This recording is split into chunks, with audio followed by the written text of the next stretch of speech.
এক উচ্চমুখৰ পৰিৱেশত পৰ্যটকৰ বাবে মুকলি কৰিলে বিশ্ব ঐতিহ্য মানাহ ৰাষ্ট্ৰীয় উদ্যান। বিশ্ব পৰ্যটন দিৱসৰ দিনটোতেই পৰ্যটকৰ বাবে বাবাৰীত মুকলি কৰা হয় ৰাষ্ট্ৰীয় উদ্যানখন।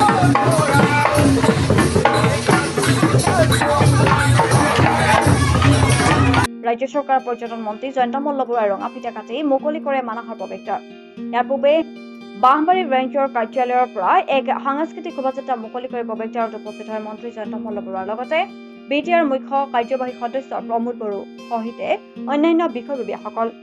বাগৰুম্বা আৰু বিহু নৃত্যৰ তালে তালে খাম আৰু ঢোল বজাই আনন্দ উৎসৱত ভাগ লয় মন্ত্ৰী জয়ন্ত মল্ল বৰুৱাৰ লগতে প্ৰমোদ বড়োৱে।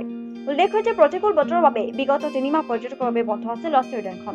সম্প্ৰতি ৰাষ্ট্ৰীয় উদ্যানখনত জীৱ-জন্তুৰ সংখ্যা বৃদ্ধি পোৱাৰ পৰিপ্ৰেক্ষিততেই প্ৰতি বছৰে পৰ্যটকৰ সংখ্যা বৃদ্ধি পাইছে। প্ৰণিধানযোগ্য যে মানাহ ৰাষ্ট্ৰীয় উদ্যান মুকলি কৰি পৰ্যটন মন্ত্ৰী জয়ন্ত মল্ল বৰুৱাই ৰাজ্যৰ পৰ্যটন উদ্যোগটো হোম ষ্টে স্থাপন কৰি নিবনুৱা সমস্যা সমাধান কৰিবলৈ বুলিও জানিবলৈ দিয়ে।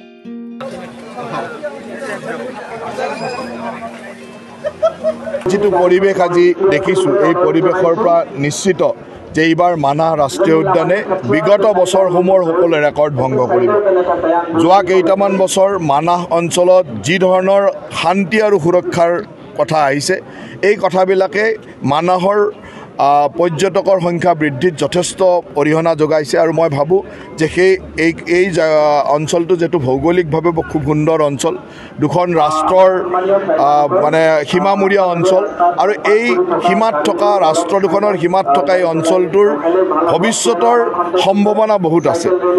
পৰ্যটনৰ ক্ষেত্ৰখনৰ সম্ভাৱনা আছে। গুৱাহাটীৰ পৰা একেবাৰে ওচৰত, এয়াৰপৰ্ট ওচৰত আছে। গতিকে সকলো দিশটো চাই আমি মানাহ ৰাষ্ট্ৰীয় উদ্যানৰ ভৱিষ্যতৰ সম্ভাৱনা বহুত দেখিছোঁ আৰু সেইকাৰণে আমি এইবেলি আশা ৰাখিছোঁ যে বিগত বছৰসমূহৰ ৰেকৰ্ড ভংগ কৰি এইবাৰ মানাহ ৰাষ্ট্ৰীয় উদ্যানলৈ পৰ্যটক আহিব। বিগত বৰ্ষত 46,000 দেশী পৰ্যটক আৰু 1600 গৰাকী বিদেশী পৰ্যটকে ভ্ৰমণ কৰে মানাহ ৰাষ্ট্ৰীয় উদ্যান।